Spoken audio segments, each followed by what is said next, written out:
It's more than 50 years since the first Paralympic Games, and this summer will see thousands of disabled athletes competing in the London Paralympics in sports from cycling and judo to fencing and tennis. But what opportunities are there for talented disabled musicians? Not many, it seems, until now, with the creation of the British Paraorchestra, which will play its first concert in July.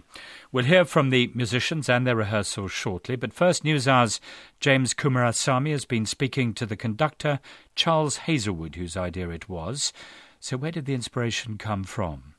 I've got 4 children, and my youngest child was born with a mild form of cerebral palsy. She's 5 years old now, and in her short life, aside from her fabulous existence, I mean, any dad would say that of their child, wouldn't they? But aside from that, what she's done is she's introduced a whole community to me that I never noticed before, the community of disabled people. And I found myself looking at this community and looking at the same time at the Paralympics, which is an almost unfeasibly inspiring organism, isn't it? I mean, that it's incredible if you think it's taken 50 years for the Paralympics to become the kind of huge, worldwide entity that it is now. And it's taken that long, I suppose, for people to get into a position of trust. I mean, there can't be an intelligent person on the planet any longer who doesn't believe in the huge value of Paralympian sport.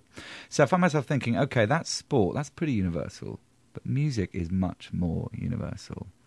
Now, I'm a conductor and I work with orchestras all around the world, and I thought to myself, okay, let's just kind of look back over the last 20 years of my career and try and work out how many disabled musicians I've encountered in any of those orchestras, and I can remember 3 at any point in any country, any orchestral situation.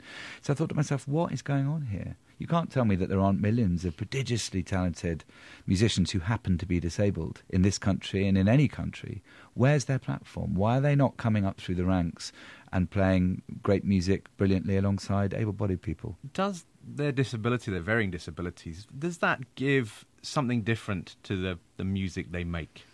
That is a really interesting question, and I think the answer is a firm yes. I have been, blown away, actually, by the intensity of the commitment of the musicians with disability with whom I've been working. But there's something further than that, something more fundamental and something really sort of shockingly brilliant about them. And I'm going to apply a bit of a kind of cod psychology, I suppose. When I've met the first 4 musicians, all disabled in different ways, and we had our first improvisation session. Okay, now normally when I improvise with musicians, and I know this through practical experience, all sorts of different musicians, all different parts of the world, despite the differences between different musicians, different situations, it's always the same scenario. In other words, we sit down in a circle together and say, right, now we're going to improvise. There will always be a terrible pregnant silence because no one wants to be the first one to throw their hat in the ring. And that silence can go on for some time. It can be really quite uncomfortable. And then as if by magic, everyone, blam, is in there making noise, and it's bedlam. It's a crazy mess. And it takes ages for the musicians to kind of relax, to start to kind of trust those around them, to trust themselves, to listen, to respond, before anything resembling good music can be made.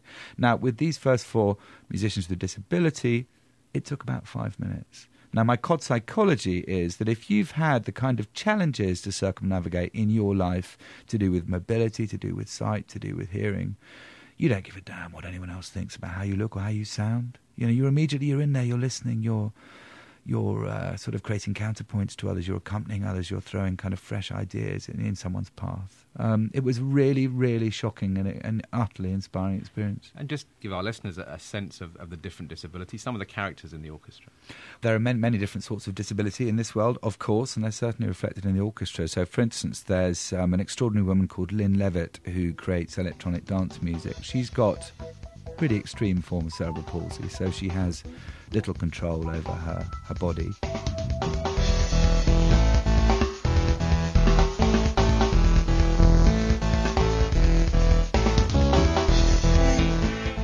She communicates with the outside world. She can't speak, so she communicates via an iPad, which she types with her nose, and it speaks the words that she types. And she's been creating blisteringly good electronic dance music for years, again, using her nose on an iPad. Then there's Clarence Adoo, who is an extraordinary human being. He was one of the leading trumpeters in the UK. He was Courtney Pine's trumpeter of choice. And then he had a very, very serious car accident and was paralysed from the neck down. And so he plays music through a system called Headspace, which was designed by our kind of resident technological wizard, where he blows down a little tube into a computer program, and then he can activate, a whole brass section, so he can play melodic instruments, he can do anything. So that's a very different kind of disability from Lyn's, because, of course, Clarence was born the same as me or you, and he's had his mobility and pretty much all that most of us would consider to be normal taken away from him. And his extraordinarily wise, almost Zen-like attitude towards life is a constant source of inspiration. I heard an interesting, fascinating interview with him in which I think he said, I would rather be able to play an instrument again than walk again. Absolutely, which is, a fairly heavy thing to say, a really extraordinary thing to say.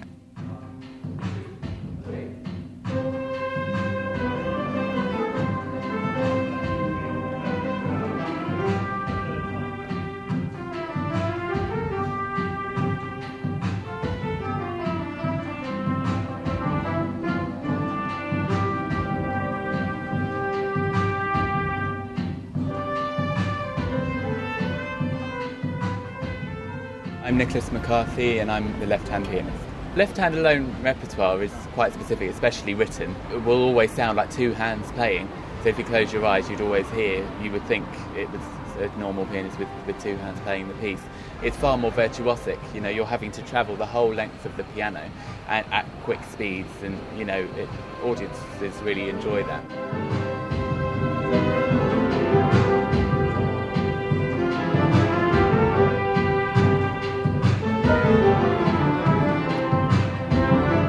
What's impressed me most about my colleagues of the orchestra, it's just how we all work together so well straight away. I mean, it's the first time that we've all met properly today, and played together.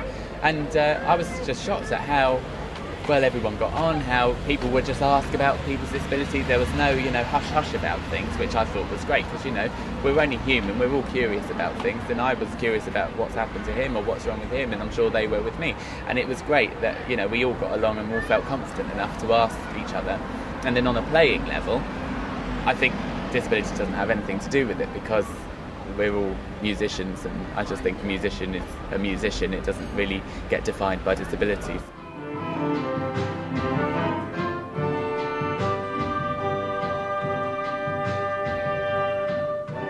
You mentioned your technological wizard. I guess he's quite a key part of all this. Yes, he is. Rolf Gellhard, an extraordinary individual, a fierce, almost iconoclastic individual. This is a guy, he's a composer, a very serious composer. He trained with Stockhausen, no less. He used to tour with Stockhausen in the 70s. So he's really been through the through the fiery curtain, as it were. I mean, with one of the great firebrands of the avant-garde. So he's got all of that in his background, but a huge and ongoing and very intensive engagement with technology.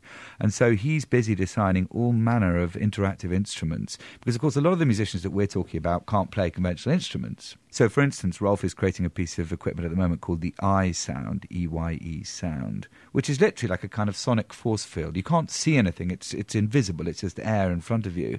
But by probing this portion of air with your finger and moving it, let's say, 1 inch to the right, you can play 5 octaves if you want to, or you can set off 15 drum breaks, or you can start off like a huge choir, or whatever it is you want to do. You can calibrate the instrument to work in any way that is necessary. So we are at this kind of amazing kind of frontier point where technology can genuinely be used to create music or to bring music out of people who hitherto would never have been able to.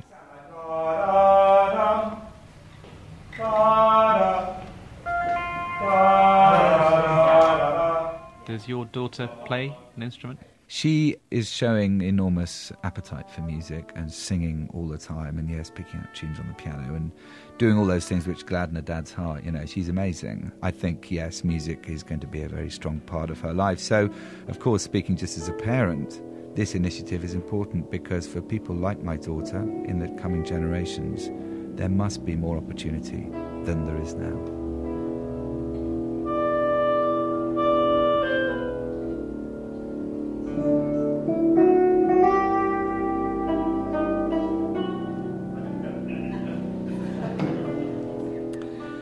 Charles Hazlewood was speaking to NewsHour's James Kumarasamy. You can see photos of the orchestra rehearsing on the BBC World Service Facebook page.